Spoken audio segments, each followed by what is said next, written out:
Hello, I'm Abel Ortega, licensed professional counselor, licensed marriage and family therapist. I have an office here in McAllen on McCall Road, myself and two other counselors. If you want to reach us for therapy, for counseling, for marriage, for youth, for children, the phone number is 956-605-5963. You can call us, you can text us, and we'll respond to you, and we will be glad to help you. We're biblical and professional, and the sessions are 45 minutes long, and we try to give you help from the very first session.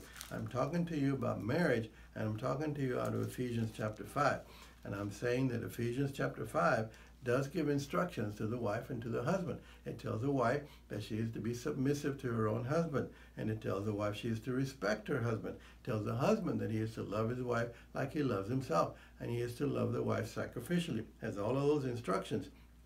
And now I'm saying, but before it gets to verse 21, where it talks about the husband and wife, the way they're supposed to be one to another. Before it gets there, it's talking about protection for the husband or the wife.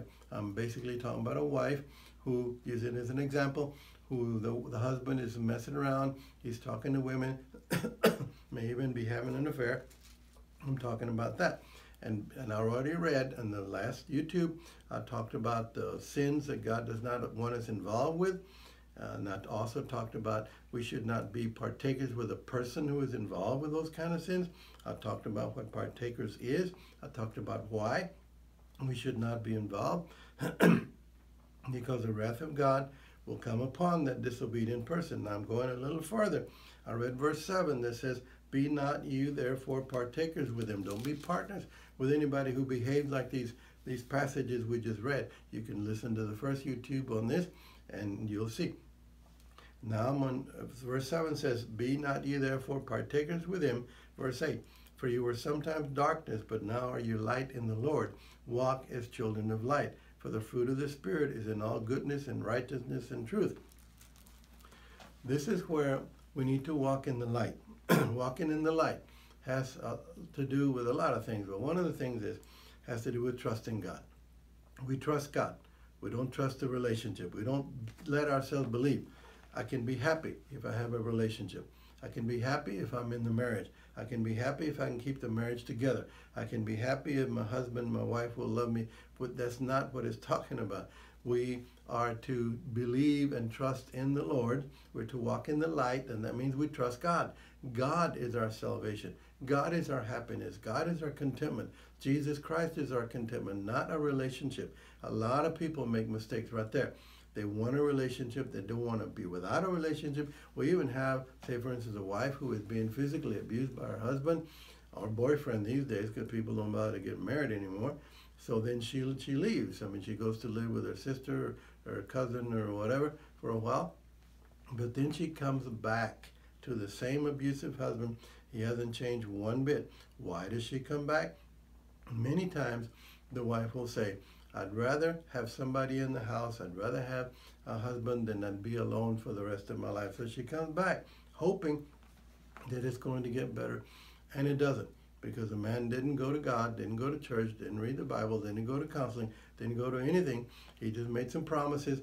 And now a couple of weeks later, he's doing it again. Why? Because this verse was violated. "For you were sometimes darkness, but now are you light in the Lord. Walk as children of light." This wife did not walk in the light. She walked in her own needs, in her own flesh, in her own thinking, in her own deceptions, and went back and got more of the same, because it doesn't work that way.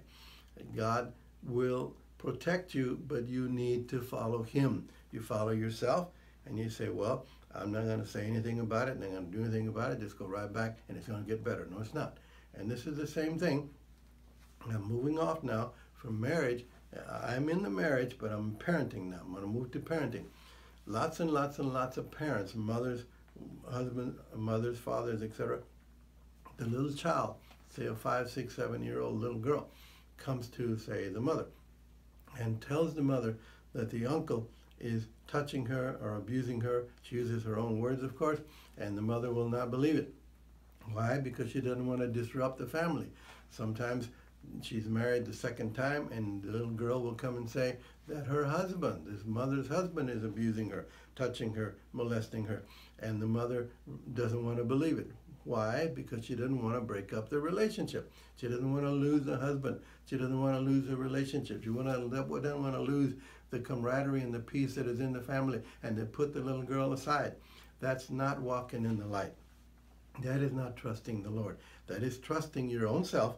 That is trusting a relationship, and that will always get you in trouble. You trust God. You can live all alone by yourself, lonely on a mountain, and be just fine. When you believe in the Lord, when you trust Him, when you walk in the light, when you obey Him, when you're in the Bible, when you're serving Him, you will be just fine. Yes, you may get lonely. Yes, you may lose this or this or this or that, but that is the only way to live, and that's what the Bible is saying. Now, going on, verse 10 says, proving what is acceptable unto the Lord. Basically, in any relationship, even a business, because I'm talking about marriage, we prove what is acceptable unto the Lord. If what we're looking at, if what is happening in front of us, if what people are doing to us, if what people are saying, we know that God doesn't accept it, and we don't accept it at all. How are we going to know that? You got to read the Bible.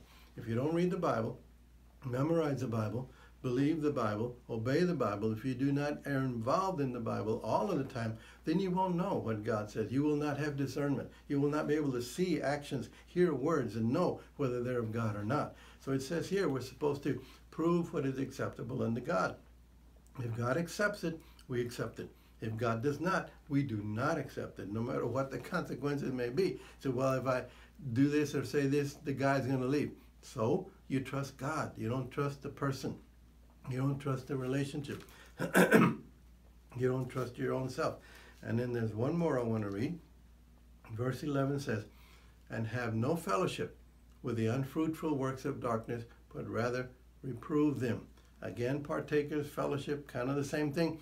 Do not be involved with the unfruitful works of darkness. All the sins that we read, fornication, uncleanness, greed, filthiness, abuse, joking, jesting, all of these things, prostitution, uncleanness, greed, again, the selfishness, self-focus, people who do not follow God but follow themselves.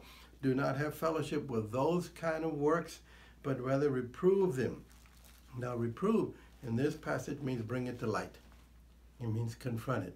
It means bring it to light, confront it, talk about it. Say, look, I saw this on your phone, on the web or whatever. I saw it on the phone. This is what's going on. Tell me about it. Now, of course, usually they'll deny it. The first thing a person does is deny. They lie. They blame the wife because you're bringing up all these accusations. You're making this relationship unstable. Not so. You know what you saw. Stand your ground. I'm not talking about divorce. I'm not talking about giving up. I'm talking about not allowing your need of a relationship, your fear of losing the relationship, not allowing that to control you. To being involved with God, being involved with the Bible, trusting God, and having the ability to see what is going on and confronting these things. It may not work out the first time, second time, third time, but you continue to pray, continue to read the Bible, continue to confront. Something's going to happen. Either this person is going to get upset and say or do something, or they're going to tell the truth, or somebody's going to just lay it on your lap. Here is the undeniable proof that happens all of the time. So I haven't finished with this topic. This is as far as I want to go with it today as well. But I haven't finished with this topic, but I'll continue to go on with it. And I'm Abel Ortega, licensed professional counselor, licensed marriage and family therapist. I have 2 other counselors working with me, and our phone number is 956-605-5963. We do all kinds of therapy, children, youth, adults, marriage. You need us, we'll be glad to help you. 605-5963. May God bless you. Bye-bye.